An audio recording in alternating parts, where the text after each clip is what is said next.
Hi everybody, it's Rachel from Dodge City High School again.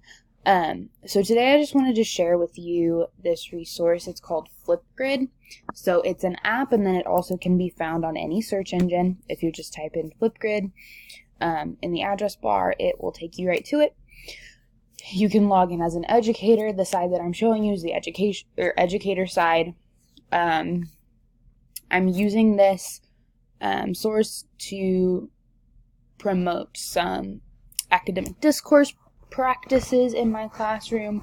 The academic discourse piece is pretty big at my high school. It's something that they look for in their evaluations and something that I really enjoy doing in my classroom, since my classroom is an ELA classroom. A lot of our stuff tends to get better through academic discourse and students engaging in that conversation piece.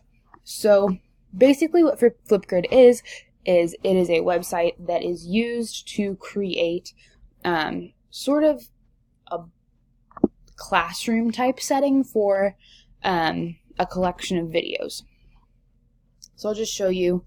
This is an example of an assignment that I created for one of my English honors classes. So I created the assignment, added a little GIF to kind of help engage their focus.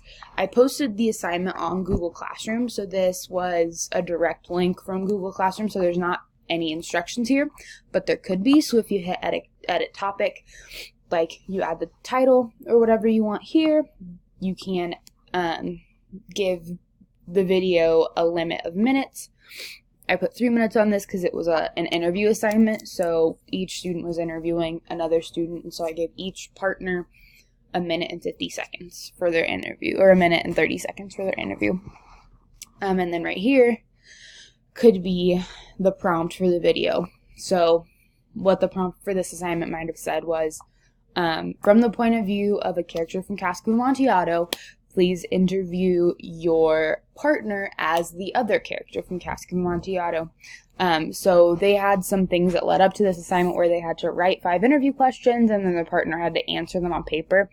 And then this assignment just kind of got them to have that discussion and ask follow-up questions like an actual interview would.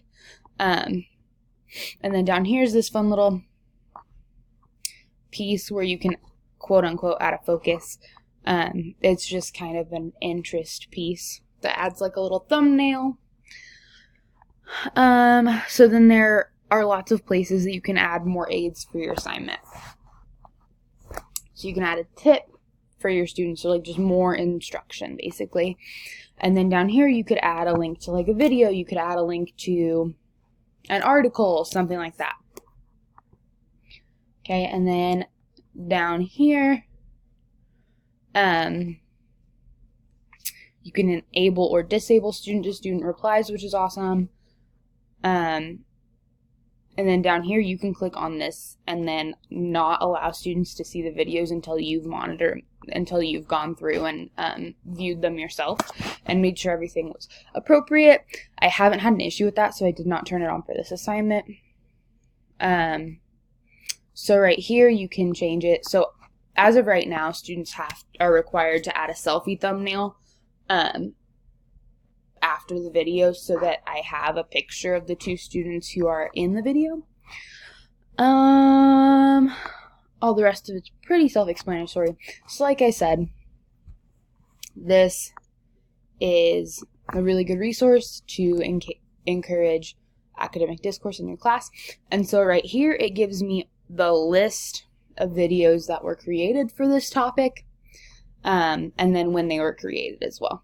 Okay, so I can go back and I can view these at any time, and do what I need to do.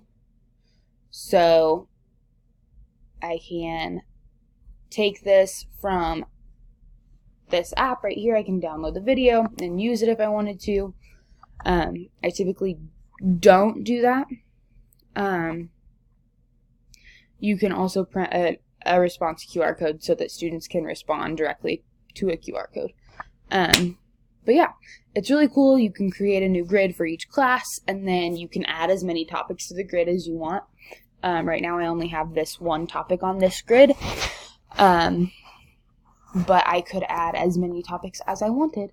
So if I went back to my class's grid, this is what the class grid page looks like. I could add a new topic, create a new assignment. That way I only have to create one grid for each class. So it's a really, really cool tool to use with videos. It gets students a lot more engaged in discussing with one another and a lot more engaged in presenting information to an audience, as the camera kind of acts as an audience. So yeah, that's really cool. If you have any questions, just go ahead and comment and I can answer some of those questions. Thanks.